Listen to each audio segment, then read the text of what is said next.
Bom, de onde eu vim? Quem sou eu? Eu nasci em 1987, Salvador, Bahia.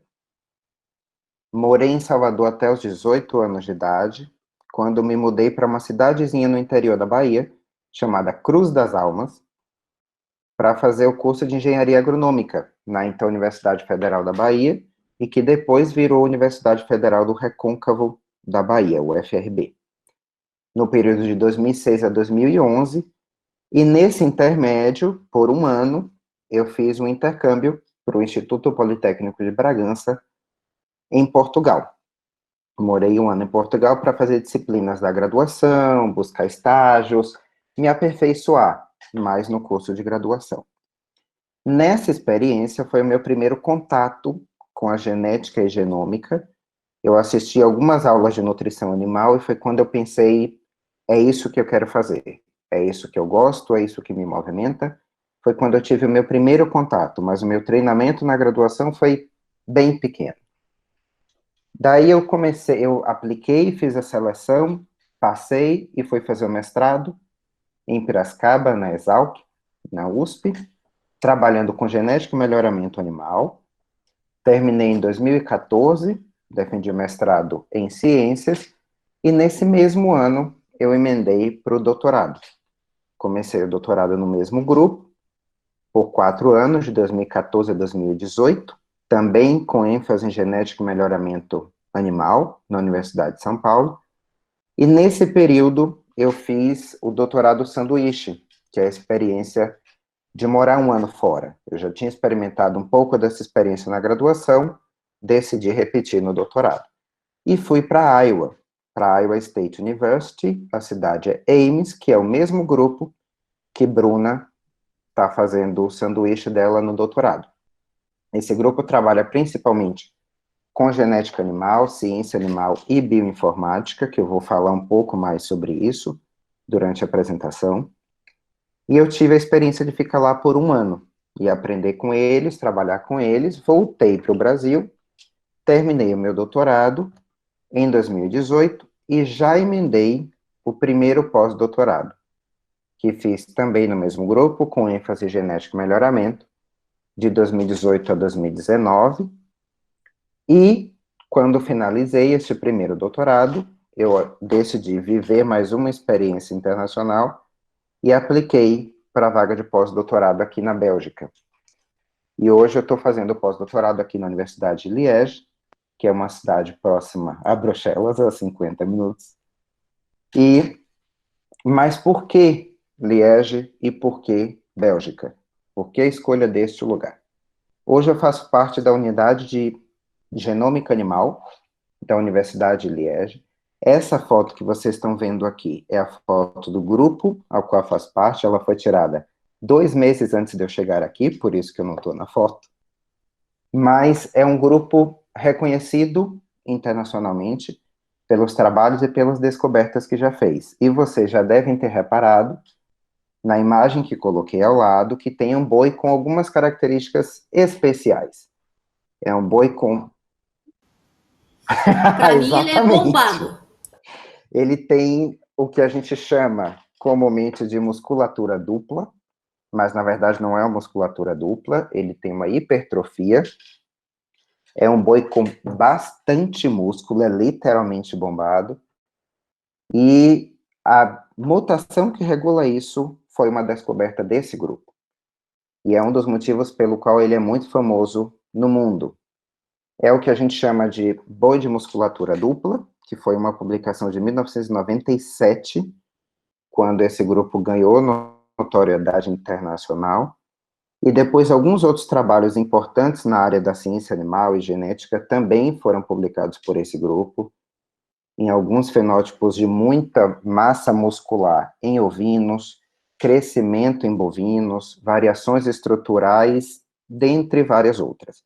Então, esse grupo foi ganhando um reconhecimento internacional muito grande, e sempre foi um desejo meu poder trabalhar e aprender um pouco com eles, e hoje aqui estou. Mas falando um pouco mais desse animal aí, desse animal bombado cheio de músculo, eu tenho algumas fotos aqui que eu tirei em uma das fazendas que a gente visitou aqui, logo que eu cheguei. Esse é um macho com bastante músculo, como vocês podem ver, muito diferente do que a gente está acostumado a ver nos animais do Brasil, por exemplo. Esse animal, o da segunda foto, é um macho que está de férias. Na verdade, ele aposentou, ele era de um instituto de inseminação artificial, e aí conseguimos a aposentadoria dele, e ele agora está curtindo a vida dele, sem precisar se preocupar em fornecer sêmen para inseminação artificial. E uma das perguntas que fica quando todo mundo vê esse animal é se essa carne é palatável, se é boa para o consumo, se dá para comer. Essa carne é maravilhosa. Essa foto na direita eu tirei. A gente foi para um restaurante aqui que vende apenas carne dessa raça, que é o Belgian Blue. E a carne é macia, suculenta. É uma carne muito boa. Estima-se que, em termos de produção, ele produz 2 vezes mais carne do que o boi normal que a gente está acostumado a ver. E essa foi uma descoberta desse grupo que eu trabalho hoje. E qual é o meu projeto nesse grupo? O que é que eu estou pesquisando aqui? O que é que eu estou interessado em encontrar? Mutações, assim como essa que eu mostrei para vocês, que muda o músculo do animal. O que eu quero encontrar é mutação e como essas mutações regulam características interessantes do animal. Seja relacionada à reprodução, seja músculo, metabolismo energético, deposição de gordura, enfim. Eu quero encontrar mutações relacionadas a importantes mecanismos biológicos. Esse é o projeto que a gente chama BovReg, que é identificar mutações regulatórias em bovinos. É um projeto da União Europeia, financiado pela União Europeia. O financiamento é em torno de 6 milhões de euros, então é um projeto bem caro, e envolve diferentes instituições na Europa. É um consórcio europeu que envolve a colaboração de pesquisadores dos diferentes países. Essa foto aí é a nossa primeira reunião do projeto para discutir as diretrizes. O projeto dura em torno de 4 anos. Então, nesses 4 anos, esse grupo aí trabalhará junto para identificar mutações e entender os mecanismos biológicos que regulam características importantes em bovinos. O que a gente tem nesse projeto? Animais de diferentes raças. A gente tem essa raça que tem bastante carne, mas tem também animais com raças similares às raças que a gente tem no Brasil. Animais criados em diferentes condições de clima, animais com diferentes idades, primos, irmãos, pai e mãe, avô e avó, e animais não relacionados. Tudo isso a gente vai tentar integrar. E o que a gente vai coletar desses animais? Diferentes tecidos. No total são 24 tecidos, que a gente coleta um pedacinho de cada um deles. A exemplo do músculo, cérebro, fígado, coração, gordura, hipófise, hipotálamo, tudo. São 24 tecidos, a lista é bem extensa, porque a gente de fato quer entender a forma orquestrada como tudo isso funciona. A imagem é um pouco complexa, sim, assusta um pouco quando a gente olha, mas o que a gente gosta na biologia da coisa é estudar integração. O que a gente quer é estudar como que de forma integrada e orquestrada tudo isso funciona. Como é que um estímulo hepático responde no estímulo cerebral e fomenta o metabolismo energético. E coisas relacionadas. Então, é o nosso objetivo pretensioso, mas é o objetivo final desse projeto de 4 anos. E por que estudar bovino? Por que não estudar camundongo? Por que não estudar galinha? Por que bovino? Só pela produção de carne? Só pela produção de alimento? Não. Bovino é um excelente modelo para estudos de obesidade, para estudos de resposta cerebral ao estresse, reprodução, atividade hepática, de modo geral, estudos de fisiologia. E quando eu falo aqui estudos de fisiologia, não é apenas modelo para humanos, modelos para mamíferos. Então, estudando o bovino, conseguimos extrapolar as respostas biológicas, tanto para humano, quanto para bovino, quanto para ovino, para a classe geral de mamíferos. E aí, eu trago aqui uma informação importante, é um artigo também publicado pelo grupo que eu faço parte aqui agora, em que eles discutem que aquela mutação que eu mostrei para vocês, que deixa aquele boi com bastante músculo, bastante carne, ela tem um mecanismo comum em mamíferos e eles questionam se teria também um mecanismo similar em peixes. No artigo eles discutem que sim, os mecanismos são muito similares porque existe uma função conservada para esse gene em diferentes espécies. Então, é mais uma prova de que, estudando bovinos, a gente consegue entender respostas fisiológicas e biológicas, consequentemente, não só em bovinos ou animais de produção, mas nos mamíferos de modo geral, ou até mais. Existe uma similaridade genética entre bovinos e humanos bastante grande, e os bovinos já são utilizados atualmente para pesquisas na área biomédica. Então, é um bom modelo para estudo de pesquisas biomédicas e, por isso, a gente selecionou para trabalhar com bovino especificamente nesse projeto do pós-doutorado. O que a gente tem? E aí vem a parte legal da coisa, o desafio com tudo que a gente vai ter nesse trabalho. A gente vai ter dados de DNA lá do código genético desses animais e como esse código genético é expresso, como ele vai determinar essas características, de um total de 24 tecidos coletados em 6 animais. Isso dá o quê, em termos de informação? Mais de 8 terabytes de informação. É o que a gente gera nesse projeto. E é possível lidar com 8 terabytes na mão, desenvolvendo projetos em bancada, ou na mão, analisando em computadores próprios? Não. É praticamente impossível. Além disso, como que a gente faz, talvez o mais importante, o questionamento mais importante, como que a gente faz para transformar 8 terabytes de informação em alguma resposta interessante, em algo interessante para que a gente possa entender? Como funciona, por exemplo, o sequenciamento do genoma? De modo resumido, a gente pega lá o tecido e tem o DNA do animal, que é uma sequência com aquelas 4 bases nitrogenadas que compõem o código genético, a TCG. É uma combinação delas. Sabe-se que em bovinos temos 3 bilhões de bases que compõem o genoma do bovino.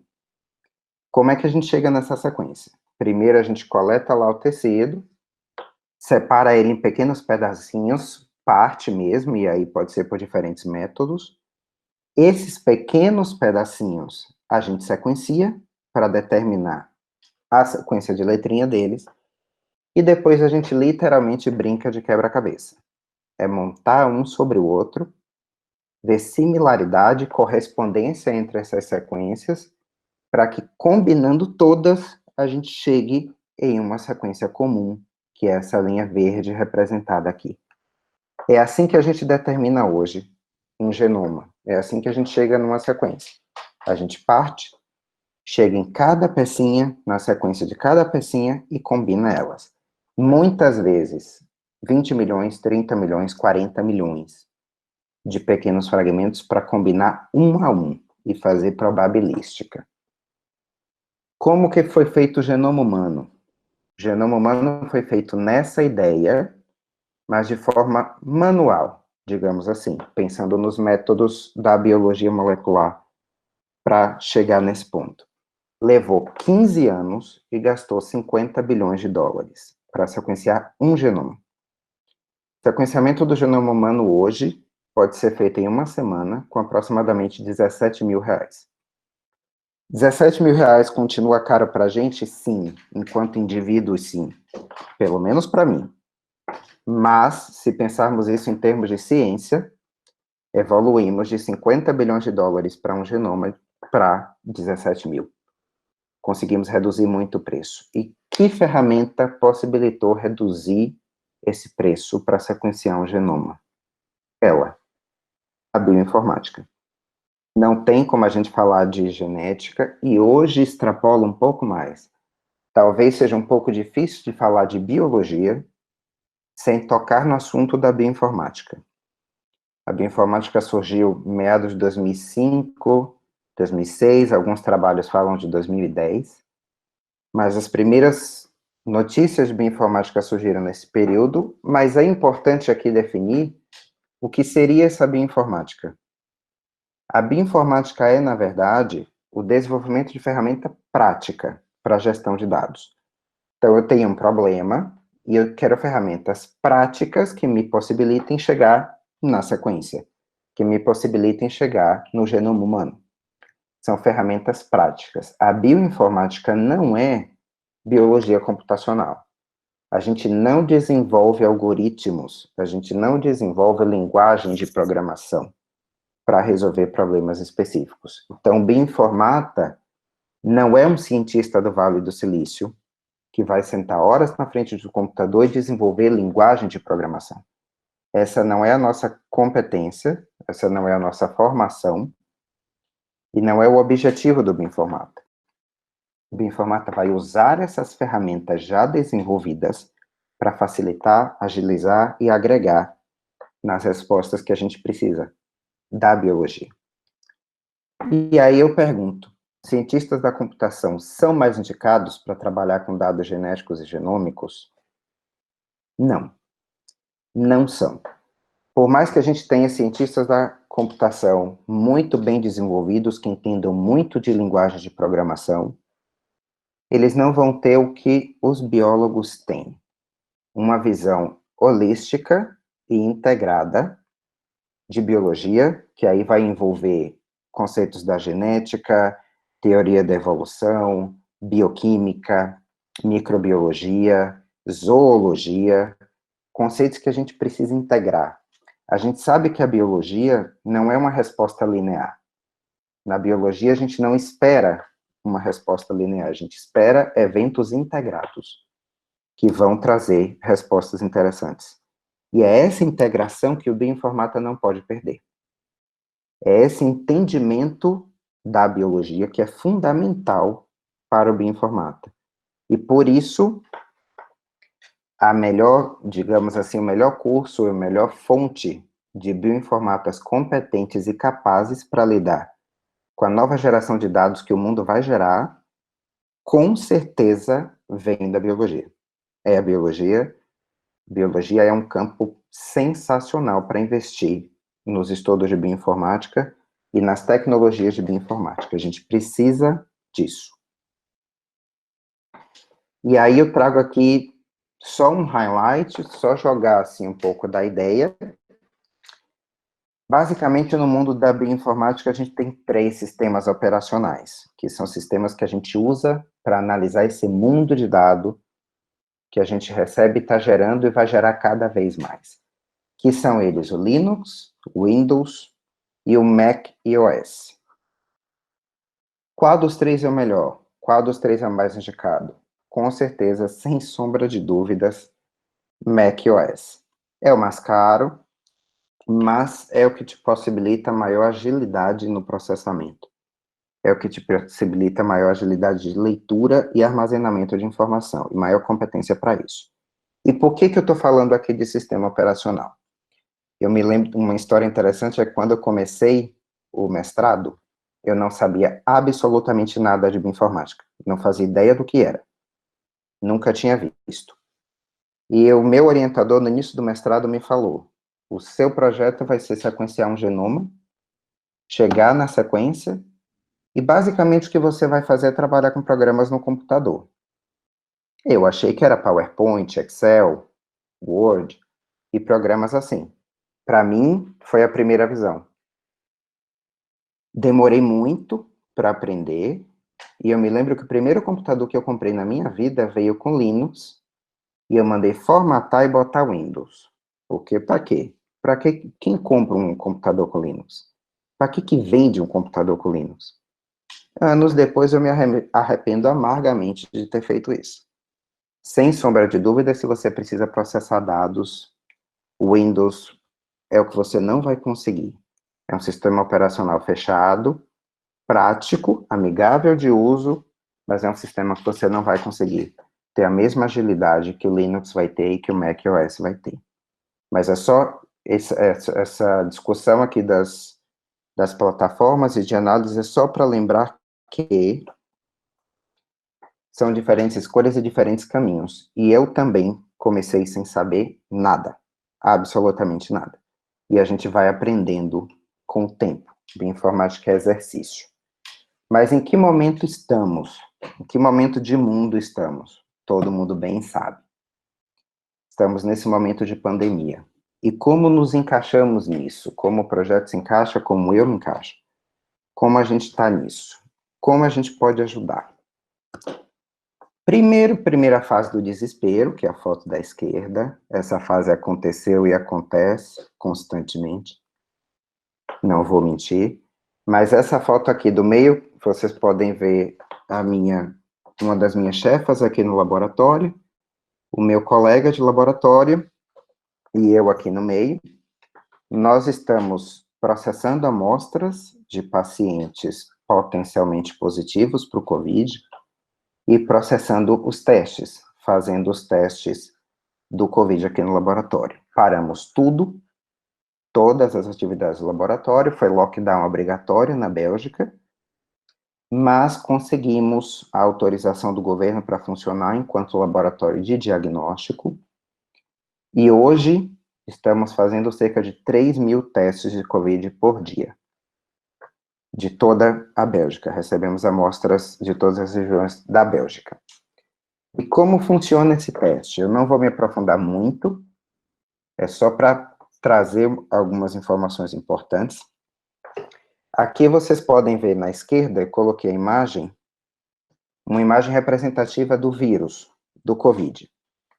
Esse vírus tem uma membrana lipídica, algumas proteínas por fora dessa membrana, que são esses desenhos em vermelho, e dentro, o conteúdo desse vírus é de RNA. Então, nós temos uma molécula de RNA dentro desse vírus. E como é que a gente detecta se o paciente é portador do COVID ou não, se é positivo ou negativo? A gente precisa detectar o RNA que está dentro do vírus.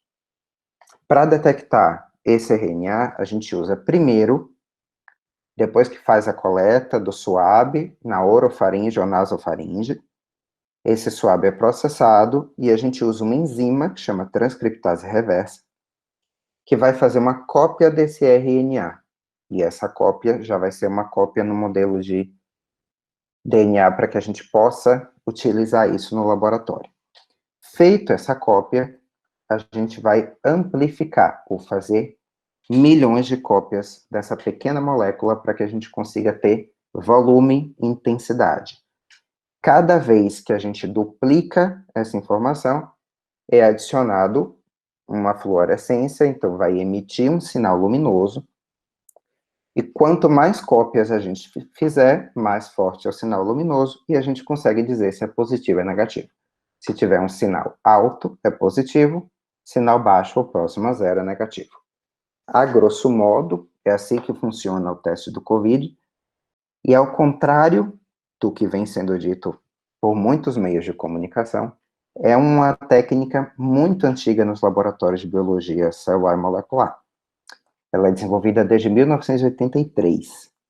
Então, não é um teste inventado agora, não é uma metodologia recente, é uma metodologia que já existe há muito tempo e que a gente faz como rotina dos laboratórios de ciência animal e genética animal.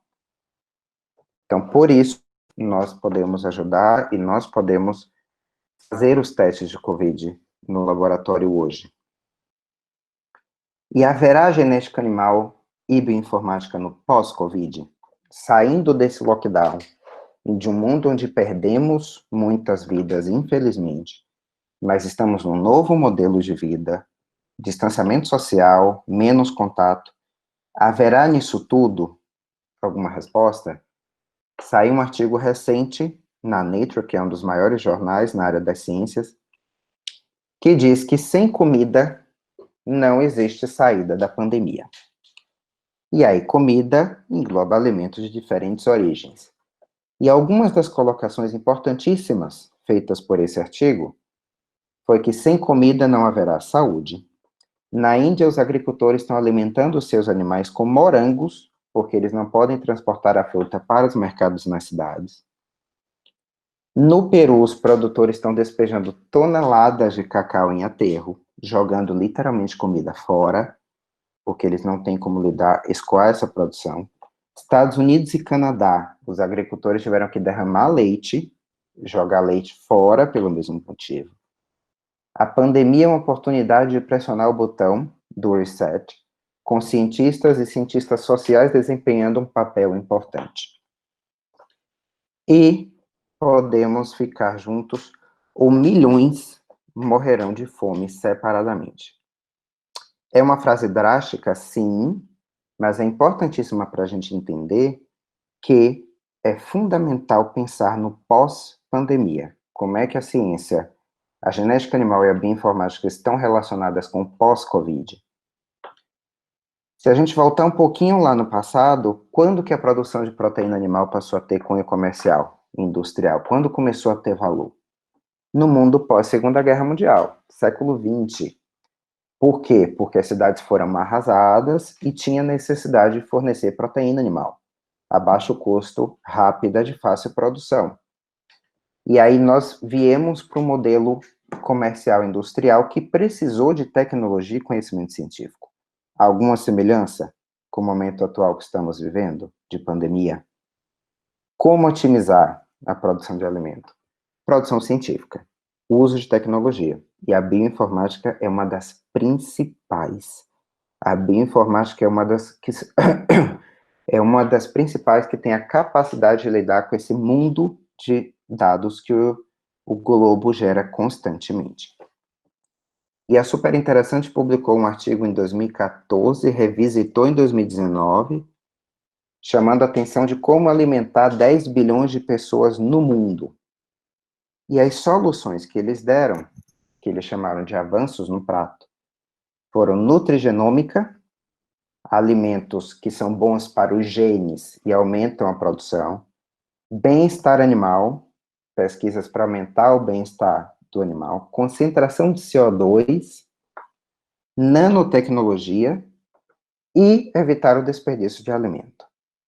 Nesse sentido, o que é que a ciência animal, bioinformática e genética tem para contribuir e está relacionada?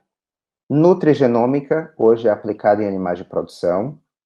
Eu tenho aqui o link de uma revisão recente publicada por um grupo da Polônia, mostrando os avanços da nutrigenômica para a produção animal no mundo. O bem-estar animal, existem estudos de seleção com base na genética para aumentar bem-estar animal e produção de alimentos no mundo, feito por um grupo da Espanha. Existem mecanismos genéticos que regulam a emissão de metano dos animais que produzimos, sejam eles para alimentação ou para pesquisas biomédicas para uso na biomedicina. Além disso, a nanotecnologia, junto com a terapia gênica, já vem sendo aplicada em seres humanos, mas agora também em animais de produção, e um grupo da China publicou recentemente.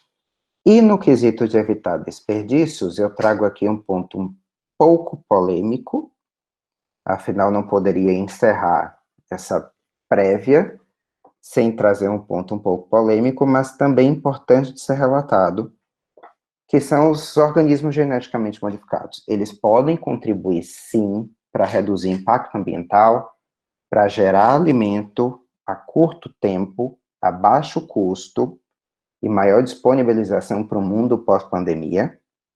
São uma ferramenta importantíssima, mas entram com alguns entraves e discussões dos conselhos de ética e comunidades acerca da transgenia e o quão grave seria introduzir um gene ou uma sequência funcional que não é daquele organismo.